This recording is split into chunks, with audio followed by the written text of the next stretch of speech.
Takže vítam vás pri dnešnom dieli. Dneska si pozrieme diely, čo mi prišli. A hneď by som začal s touto trúbkou do dubov, z ktorej som celkom sklamaný. Táto je pôvodná, táto je druhovýroba. Čiže zvonku rozdieli hneď tento povrch. Proste počuť. No to je hladké. Celá dĺžka. Takže tu je iný priemer, troška to cíti aj rukou. Ale to je to, čo ma asi najmenej trápi.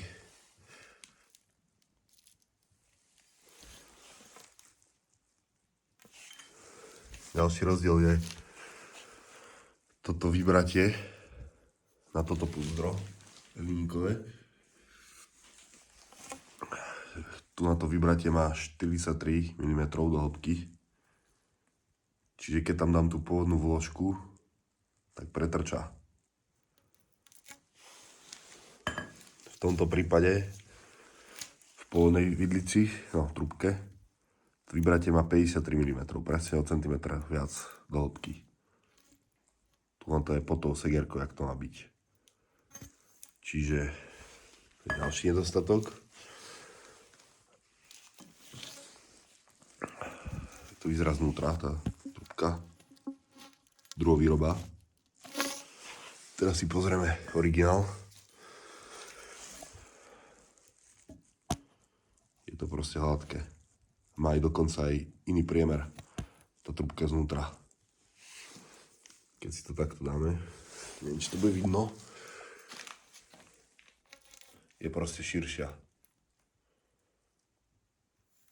Čiže táto naľavo je druhovýroba a táto napravo je originál. Myslím, že to je vidno.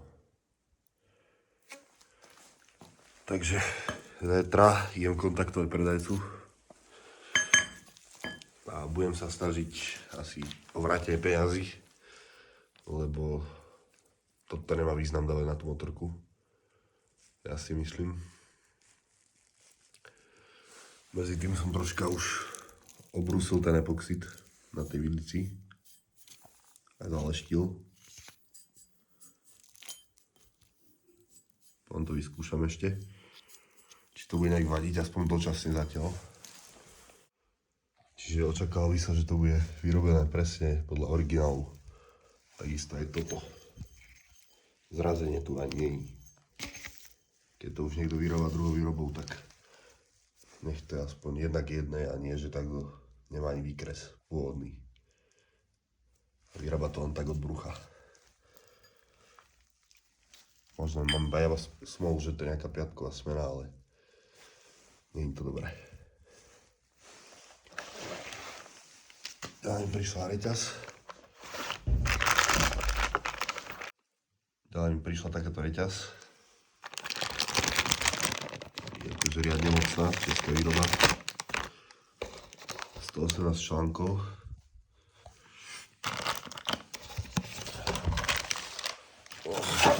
Takto zrkadlo, lebo však nech sa na tom nezabijem. Takéto chromové. Mám aj na inej motorke, už som bol dosť spokojný, chce je troška drahšie. Celkom dobovo. Tu mám tieto gumené časti, príľuhu na filterbox. Tieto manžety alebo chráničky dubov. O dosť mäkšie ako originál, čo tam boli, to boli jak plast. To sú v koši. No to lekárničku. Vybral si v oranžovej farbe, nech to ladí. Aspoň troška, nech to nekričí. Potom tu mám asi už na žiarovku. Tu toho tachometra. 6 V zavady. Náhradná duša zadná. 3,5. To sa dá nazuť. Nie je taká veľká. Dá s tým keď budem cestovať, tak aby som mal nejakú rezervu aspoň. Keby náhodou sa podarí čapiť defekt cez to traktorové koleso. Ale tu mám tú opravnú sadu. Je tam vlastne tesnenie, ciferník a sklo, plus ramík. Či to budem dávať, nemám to asi v milách, ako bol pôvodne. Toto je v kilometroch už. Na to takúto ťahovaciu retropásku. Na elektroinštaláciu alebo nejaké boudové vedenia. Tento pásik gumový ide vlastne na baterku voči filterboxu. Mám sviečku B7 ES by to malo byť. No BR7 ES, troška teplejšia sviečka. Uvidíme, jak to pôjde. Mám aj tú 8, potom prezistím. Potom ložisko ihličkové do horného kavinice, originál INA. To je ešte zo starých zásob.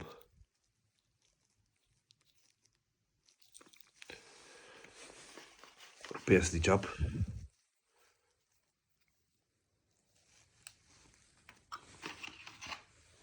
Piesné krúžky, 0. výbrus.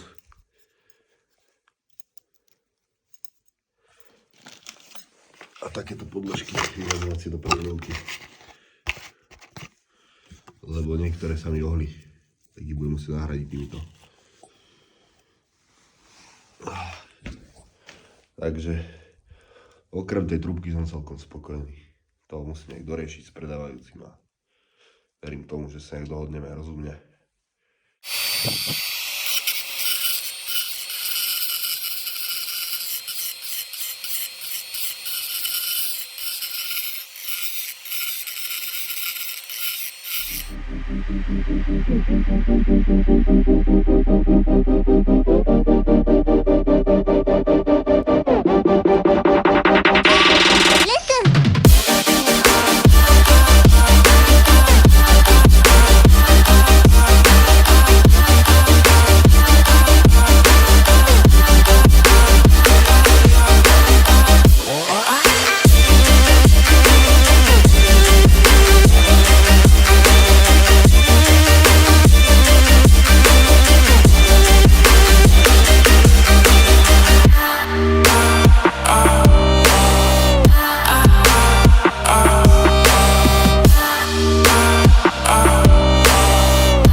Takže takto to mám zatiaľ nahodené, prednú vidlicu, aj dotiahnutú.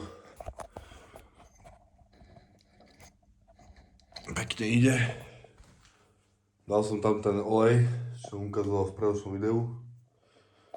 Ďalej som nahodil filterbox, blatník, tu som vyrábal takéto vymedzovacie podložky z hliníka, tam dám aj prestrihnem na sústru, keďže som tam mal iba jednu, zvyšné 2 chýbali. Potom som napínaky nahodil, tlmiče, stupačky, tento selanový usmerňovač a momentálne sa borím s týmito blatníkmi. Za chvíľu ukážem prečo. Na tomto sa mi ešte páči, že jak tu výrobca deklaruje vlastne, že sú vlastne nezničiteľné, jak by som povedal. Celkom je to sympatické, jak to tu deklaruje. A problém je s tým, že tie blatníky sa tam nevojdu. Proste tlačia tu do kostry. Tuším, ešte aj výfuk tam je, takže ešte to bude o to viac na tú kostru tlačiť. Tu pôvodne na tomto starom bol taký drevený špalík, jak by som povedal, ktorý to vlastne takto dal do takéhoto uhlu a tak to bolo chytené. A tento nový, čo mám, ten je dokonca mi príde ešte aj vyšší od toho originálu. Tak to je ten predok, nech sú rovnako. Mi príde proste o trošku vyšší v tejto časti akurát. Takže budem to musieť asi na 3 tlačory vytlačiť z také gumy. Také väčko, akéby, takú šikmú rovinu, proste nakloněnú rovinu. A nejak to poriešiť. Nech to je v poriadku. Netreba nejak extra veľa, ale treba to spraviť. Čiže sa asi rovno na to vrhnem. Spravím si nejaký výkres provizorný na papier. Potom to prekreslím v katy do programu a následne vytlačím na tlačiarni. Uvidím, či sa mi to bude chcieť prestrihnúť, no ale ak sa podarí, tak to dám aj do videa. Tak to sa tu bude tlačiť, možno nejaký zrýchlený záber. Uvidíme. Takže idem sa do toho pustiť. Takže mám to ako takto nakreslené. Návrh. Ešte idem to teraz prekresliť do počítača. Takže mám to vymodelované aj v počítači. Ja používam program Katiu.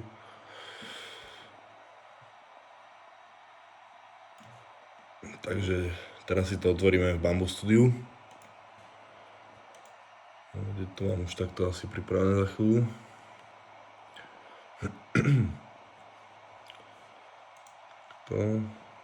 Že mám tlačereň Bambulab X1C Carbon, takúto podložku mám.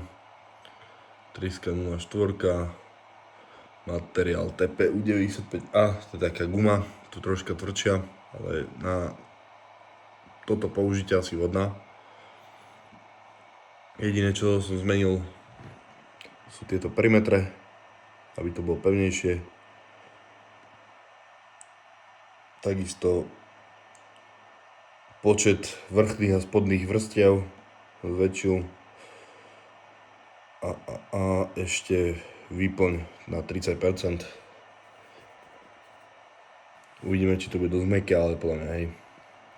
Čas tlače píše nejakých 2,5 hodiny, s tým, že tam je nejaká kalibrácia ešte v tom zarataná. Minie sa nejakých 35,5 gramu toho materiálu. Takže zahodil som riaditka zatiaľ. Teraz som sa vrhol na svetlo, som rozobral úkaz. Vyzerá dobrá, je to žeravka, nevypálená. Iba to troška prečistím, také zaprášené to je.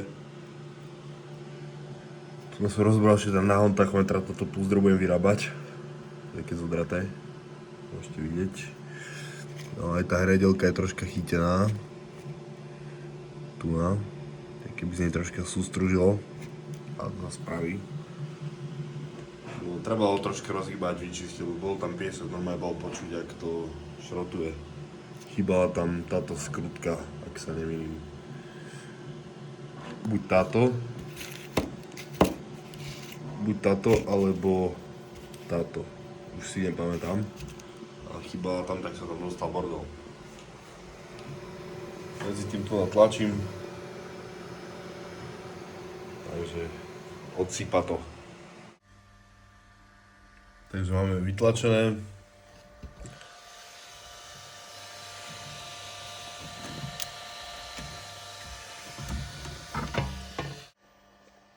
Vyzerá to ako takto. Dáme veľmi pekný výtlačok. Také toto je pružné.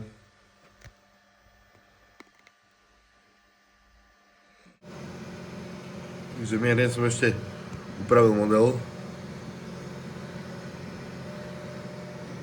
Keďže mi tam vadí ten krk riadenia, on si to nevšimol, kde vystupuje tam také vybratie. Čiže počkaj, kým to on vytlačí a už to je u konca. A idem to namontovať a snad to bude dobré. Takže ako môžete vidieť, pár vecí som ponádzoval. Rýchlopál, brzdy, spojku, indukčku, brzdu, Už si nepamätám, kedy som naposledy natáčal, tak neviem, čo som tam vravel. Ale tak môžem to takto aspoň ukázať na rýchlo. Plus už tam naladený aj blatník Preston. Aj s tou vytlačenou podložkou, inovovanou. Verzia 2. Drží to fakt, že pekne. Na tej gume. Koleso som nahodil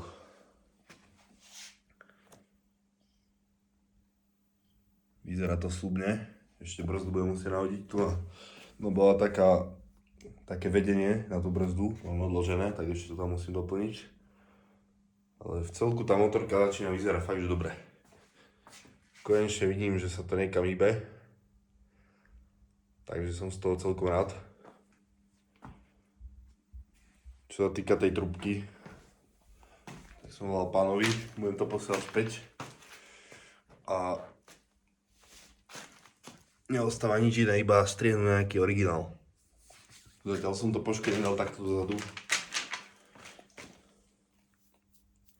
Uvidíme, či to bude ako moc stiec a tak. Ale zatiaľ to vydrží, ja si myslím, kým zoženiem originál. Potom to prehodím. A už iba vyčistí válec. Toto svetlo. Všetky žiarovky pozháňa, lebo všetky sú skoro vypálené. Takisto jedno vlákno dobré, druhé v prdeli. Takže všetky tie žiarovky sú vypálené. To odmáčam. A asi sa vidíme pri ďalšom videu až neviem, ďalší týždeň, možno o 2. Mala by byť prísť aj kúkovka, takže bude video asi skladanie motora. Alebo toto s kompletovaním, to ešte uvidím. Dajte isto odber, like. Vidím, že veľa ľudí nemá odber. Dajte si ho tam, vidím, že sú tam zhliadnutia. Tak nech vám neunikne ďalšie video. A ďakujem za podporu, vidíme sa. Majte sa.